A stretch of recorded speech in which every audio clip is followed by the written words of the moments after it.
अगर आप नए पौधे लगाना चाहते हैं, अपने घर की बालकनी में गार्डनिंग की शुरुआत करना चाहते हैं, लेकिन आपको समझ नहीं आ रहा है कि किन पौधों से शुरुआत की जाए, तो ये वाला वीडियो आपके बहुत काम आने वाला है। इस वीडियो में मैं आपको बताऊंगा 6 ऐसे प्लांट्स के बारे में जिन्हें लगाना बहुत ही आसान है और जो बहुत ही लो मेंटेनेंस प्लांट हैं। स्वागत है आपका मेरे YouTube channel Jitendra pot gardening में। उम्मीद करता हूं आप अच्छे होंगे। इजी टू ग्रो प्लांट की लिस्ट में पहला प्लांट है एलोवेरा। एलोवेरा प्लांट की अच्छी बात यह है कि ये कई घरेलू उपचारों में भी काम आता है। तो एलोवेरा प्लांट को आप अपने टेरेस पर जरूर लगाइए। एलोवेरा आसानी से ग्रो हो जाता है, इसे ज्यादा देख रेख की जरूरत नहीं पड़ती है। साथ ही इसे बहुत ज्यादा खाद पानी भी नहीं चाहिए। आप इसे कई दिनों तक पानी नहीं देंगे तो भी इसको कुछ नुकसान नहीं होगा। एलोवेरा के लिए मिट्टी ऐसी चाहिए जिसमें पानी बिल्कुल भी होल्ड ना रहे, यानी एक्स्ट्रा पानी गमले के पैदे से नीचे निकल जाए। एलोवेरा के लिए रेतीली यानी बलुई मिट्टी अच्छी रहती है। जहां तक सनलाइट की बात है तो इसे धूप में रखेंगे तो ये अच्छी तरह से ग्रो होगा, यानी इसके लिए ऐसी जगह चाहिए जहां पर इसे धूप मिलती रहे। तो अगर आप इसे बालकनी में नहीं रख रहे हैं तो आप इसे खिड़की के पास रखिए। एलोवेरा तेजी से ग्रो होता है। एक ही प्लांट से आप इसके कई ढेर सारे पौधे तैयार कर सकते हैं।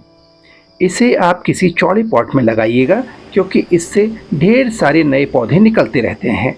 अच्छी तरह देखभाल की जाए तो एलोवेरा की जड़ों से छोटे छोटे कई पौधे निकलते हैं।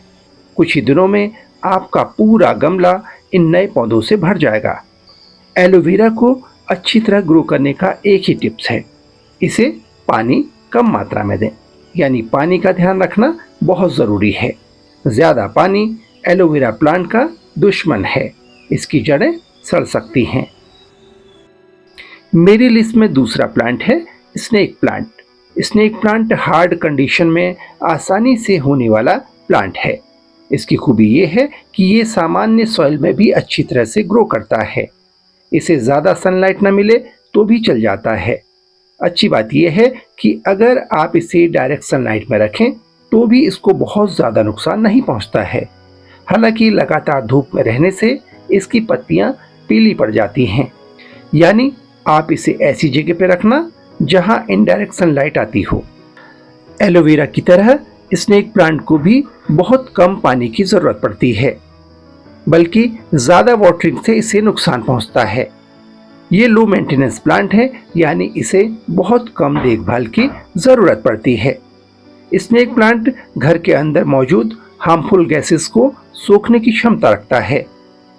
ये तेजी से ग्रो होता है। जिस तरह से एलोवेरा की जड़ों से नए पौधे पनपते रहते हैं, उसी तरह स्नेक प्लांट की जड़ों से भी नए पौधे निकलते हैं। आप चाहें तो इसे आसानी से मल्टीप्लाई कर सकते हैं। मेरी लिस्ट में तीसरा पौधा है स्पाइडर प्लांट का। स्पाइडर प्लांट देखने में तो बहुत खूबसूरत लगता ही है, ये एक एयर प्यूरिफाइंग प्लांट भी है। स्पाइडर प्लांट की खूबी ये है कि ये आसानी से ग्रो हो जाता है, साथ ही इसे बहुत कम केयर की ज़रूरत पड़ती है। स्पाइडर प्लांट को अच्छी जल निकासी वाली मिट्टी पसंद आती है। मिट्टी ऐसी होनी चाहिए जिसमें पानी रुके नहीं, हालांकि मिट्टी में नमी बनी रहनी चाहिए। स्पाइडर प्लांट को बहुत ज़्यादा पानी मत दीजिएगा क्योंकि ज़्यादा पानी डालने पर इसकी जड़ें सड़ने लगती हैं। आप स्पाइडर प्लांट को इंडोर कंडीशन में अच्छी तरह से ग्रो कर सकते हैं। अगर आप इसे बालकनी में लगा रहे हैं तो ध्यान रखिएगा कि इसे डायरेक्ट सनलाइट में ना रखें, क्योंकि डायरेक्ट सनलाइट में रखने से इसकी पत्तियां बर्न हो जाती हैं। स्पाइडर प्लांट को मल्टीप्लाई भी आसानी से किया जा सकता है। इसकी जड़ों से नए प्लांट निकलते हैं, साथ ही इसकी लंबी शाखाओं से भी इस तरह से छोटे छोटे प्लांट बनते जाते हैं। तो आप इन्हें यहाँ से कट करके नए गमले में लगा सकते हैं और कुछ ही दिनों में आपका एक नया पौधा तैयार हो जाएगा। इजी टू ग्रो प्लांट की लिस्ट में चौथा प्लांट है जेड प्लांट। जेड प्लांट बहुत ही हार्ड प्लांट है। इसे आप आसानी से अलग अलग साइज के गमले में लगा सकते हैं। इसे अच्छी सनलाइट की ज़रूरत होती है, इसलिए इसे आउटडोर रखना चाहिए। लेकिन अगर आप चाहें तो छोटे पॉट में लगाकर आप इंडोर कंडीशन में भी इसे रख सकते हैं। आप इसे ऐसी जगह पर रखिएगा जहां सनलाइट का एक्सपोजर मिलता रहे, यानी थोड़ी बहुत मात्रा में इसको सनलाइट मिले। जेड प्लांट को ग्रो करना बहुत ही आसान है। देखिए, मेरे एक पुराने पौधे में काफ़ी लंबी लंबी ब्रांचेस आ गई थी, जिसे मैंने कट कर लिया था। अब इन्हें मैं किसी छोटे पॉट में लगा करके ग्रो कर सकता हूं।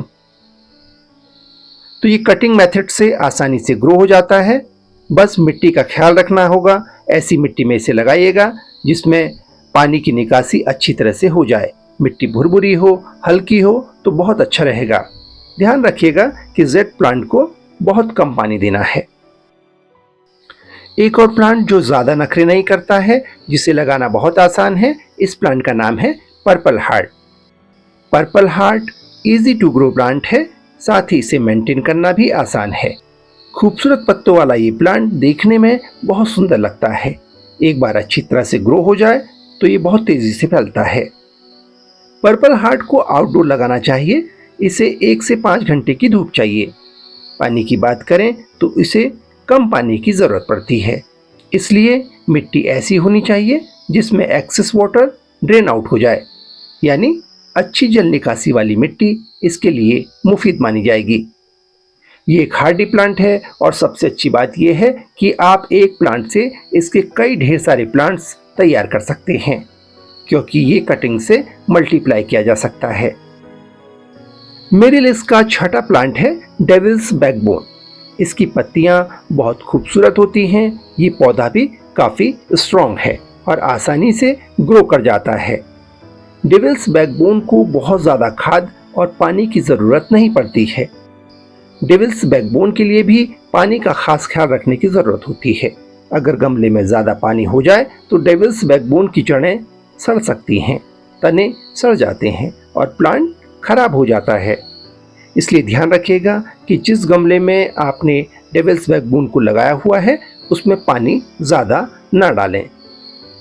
डेविल्स बैकबोन के लिए अच्छी जल निकासी वाली भुरभुरी मिट्टी लीजिएगा, जिससे एक्सेस वाटर ड्रेन आउट हो जाए। तो दोस्तों, ये हैं कम रखरखाव में चलने वाले 6 प्लांट।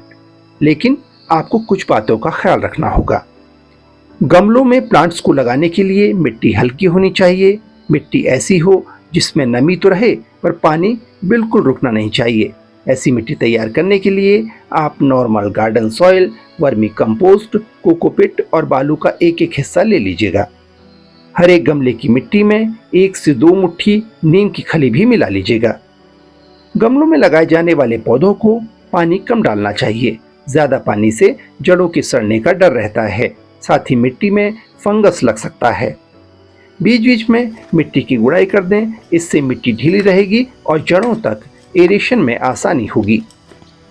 3-4 हफ्ते में एक बार गमले में 1 से 2 मुट्ठी वर्मी कंपोस्ट मिलाकर मिट्टी की गुड़ाई कर दें। 1 से 2 हफ्ते में प्लांट्स की पत्तियों पर पानी से स्प्रे कीजिएगा। इससे पत्तियां साफ हो जाएंगी, उन पर बैठी धूल की परत निकल जाएगी। इससे पत्तियां चमकदार और खूबसूरत दिखेंगी। तो दोस्तों, आप इन बातों का ध्यान रखेंगे तो आपके घर पर प्लांट्स हरे भरे रहेंगे। आप मुझे अपने अनुभव ज़रूर बताना। आपको ये वीडियो कैसा लगा, अपना फीडबैक दीजिएगा। कोई सवाल हो तो कमेंट करके पूछ सकते हैं। तो जल्द मिलता हूँ किसी नए वीडियो और ढेर सारी नई जानकारी के साथ। तब तक के लिए हैप्पी गार्डनिंग, गुड बाय।